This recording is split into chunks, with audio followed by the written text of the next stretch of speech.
স্বাগতম সবাইকে science tutorial মাহিদের পক্ষ থেকে। আজকের আলোচনার বিষয় হলো ইথিক্স বা নীতি বা নৈতিকতা। এখন এই নৈতিকতা শব্দটা বা আমাদের নীতি দৈনন্দিন জীবনে প্রতিনিয়ত নানা কিছুতে আমরা এই শব্দটা ব্যবহার করে থাকি। আমাদের জীবনযাত্রার মানের ক্ষেত্রে এই নীতি বা নৈতিকতা যেন দিন দিন অবক্ষয় দেখা দিচ্ছে। এই নীতি বা নৈতিকতার যদি আমরা ডেফিনেশন জানতে চাই, সংজ্ঞা জানতে চাই, তাহলে সেটা কি হবে? ইথিক্স বা নীতি নৈতিকতা এই শব্দটা একটা গ্রিক শব্দ থেকে এসেছে। সেই শব্দটা হলো ইথিকস।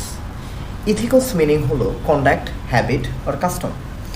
আমরা আমাদের যে ব্যবহার, আমাদের যে আচরণ, আমাদের যে ক্যারেক্টার, আমাদের হ্যাবিট, এই সব জিনিসগুলো আসলে এই ইথিকস ওয়ার্ডটা মিন করে।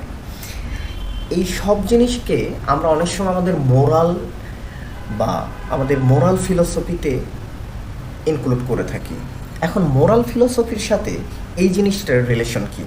এই মোরাল ওয়ার্ডটা একটা ল্যাটিন ওয়ার্ড মোর্স, অ্যান্ড এই মোর্সের মিনিং ইথিকসের মিনিংয়ের সিমিলার।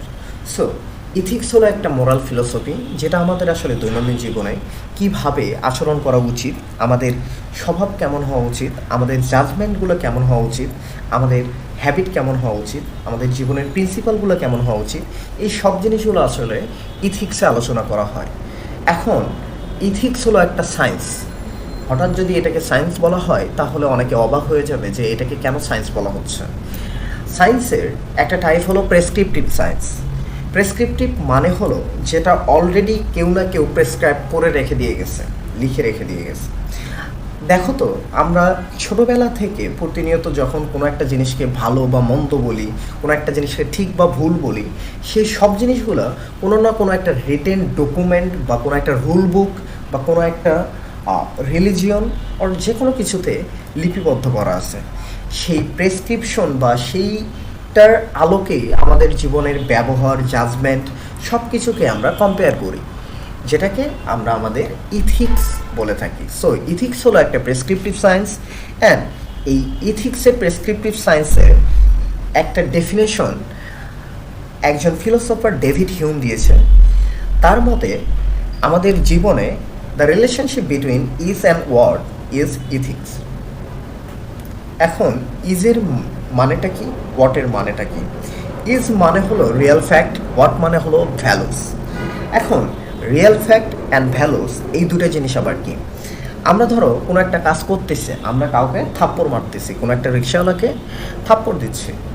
এখন এই জিনিসটা হলো রিয়েল ফ্যাক্ট, কিন্তু আসলে কি আমাদের এমন করা উচিত?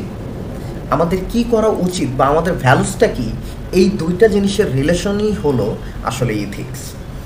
এখন ইথিক্স হলো একটা প্রেসক্রিপটিভ সায়েন্স, কিন্তু নর্মাল সায়েন্সের ক্ষেত্রে আমরা কি দেখি, যেমন আইনস্টাইন বা যে কোনো কিছুতে আমরা ল্যাবে এক্সপেরিমেন্ট করি, সেই এক্সপেরিমেন্ট করে আমরা যে ফাইনাল রেজাল্টটা পাই, যেমন হাইড্রোজেন আর অক্সিজেন একসাথে বিক্রিয়া করলে পানি তৈরি হয়, নাইট্রোজেন আর হাইড্রোজেন বিক্রিয়া করে অ্যামোনিয়া তৈরি হয়।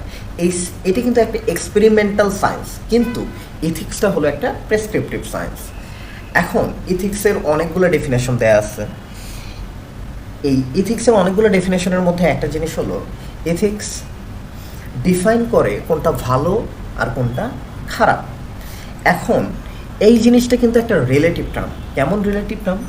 বলা হচ্ছে সর্বদা সত্য কথা বলতে হবে, কিন্তু মনে করো তোমার রুমে তোমার একটা ফ্রেন্ড, সে কোথাও বাহিরে কোনো একটা প্রোটেস্ট বা কিছু করতে গিয়ে তাকে মারা হবে।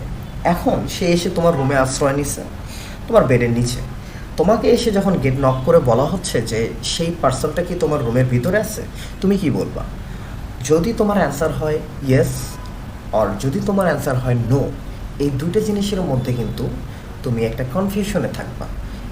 সব ক্ষেত্রে যে তুমি সত্যটা বলতেছো এমন ফ্যাক্ট না। সো এই সত্য বলা বা এই ভালো বা মন্দ, এই জিনিসগুলো হলো একটা রিলেটিভ টার্ম, অ্যান্ড এথিক্স সেই স্টাডিটা আসলে সেই জিনিসগুলোই আমাদের সামনে তুলে ধরে। আমাদের জীবনের জাজমেন্টগুলো কেমন হওয়া উচিত, আমাদের আইডিয়াল বা হিউম্যান লাইফটা কেমনভাবে লিড করা উচিত, আমাদের কন্ডাক্টগুলো কেমন হওয়া উচিত, এই সব জিনিসের সমন্বয়ে যেখানে আলোচনা করা হয় সেটাই হলো এথিক্স বা নৈতিকতা। Thank you.